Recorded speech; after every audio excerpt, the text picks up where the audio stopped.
नमस्कार। एक और नई कहानी के साथ मैं चंदा श्रीवास्तव। आज की कहानी ऊँट के मुंह में जीरा।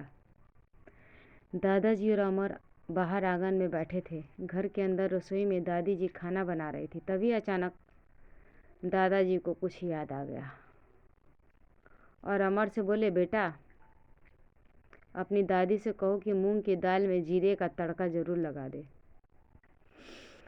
अच्छा दादाजी, कहता हुआ अमर अंदर गया और दादी जी से मूंग की दाल में जीरे का तड़का लगाने की बात कह दी।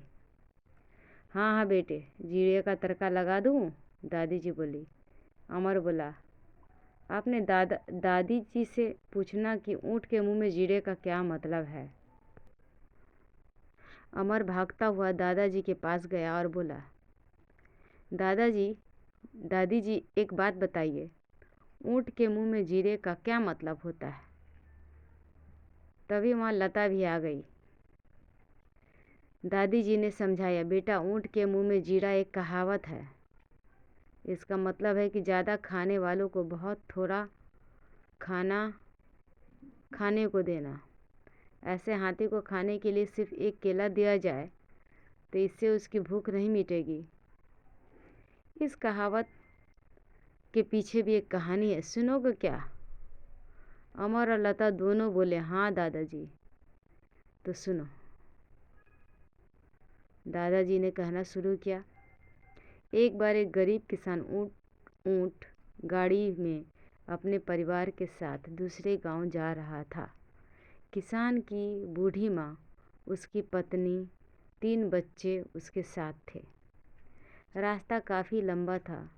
जो कुछ खाने पीने का साथ ले गया था वह खत्म हो गया। चलते चलते शाम हो गई। बेचारा ऊँट थक गया था। उसे कुछ दिनों पेट भर कर खाना नहीं मिला था। चलते चलते ऊँट की चाल धीमी हो गई। वह रुक रुक कर चलने लगा। भूख और प्यास के मारे उसका बुरा हाल था। किसान ने अपने पत्नी से कहा, अरे भगवान, कुछ खाने पीने का बचा है क्या। ऊँट का बुरा हाल है। भूख और प्यास से उसकी जान निकली जा रही है। लगता है अब गाड़ी नहीं खींच पाएगा। किसान की पत्नी ने खाने की पोटली और पानी के मटके से हाथ डाला तो देखा दोनों बिल्कुल खाली है। वो बोला, ना जी, खाना पीना कुछ नहीं बचा।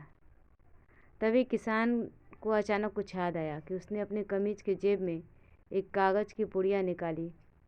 उसमें से जीरे के दाने रखे थे। किसान ने जीरे के कुछ दाने ऊँट के मुंह में डाल दिए। भला जीरे के दाने से भूखे प्यासे ऊँट का क्या बनता। थोड़ी दूर चलने के बाद बेचारा ऊँट लड़खड़ा के गिर पड़ा। यह देखकर किसान ने अपने माथे पर हाथ मारा और बोला, ऊँट के मुंह में जीरा जैसे हाथी के मुंह में खीरा। दादाजी की कहानी सुनकर अमर लता खुश हो गए।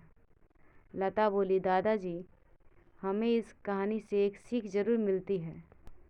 जिसको जितनी भूख है उसे उसके अनुसार भोजन मिलना चाहिए। जब हमारे घर में कोई मेहमान आते हैं तब हमें इस बात का ध्यान रखना चाहिए। दादाजी, जो पहलवान लोग होते हैं उनकी खुराक बहुत ज़्यादा होती है। जैसे नाश्ते में एक पहलवान को कम से कम 1 दर्जन अंडे, केले, टोस्ट और 1 लीटर दूध चाहिए, तभी कहीं उसकी भूख मिटेगी। अगर हम उसे 2 टोस्ट, 1 अंडा, 1 केला, 1 कप दूध देंगे तो बेचारा भूखा ही रह जाएगा। अमर ने कहा। कहानी अच्छी लगे तो चैनल को सब्सक्राइब, लाइक करें। धन्यवाद।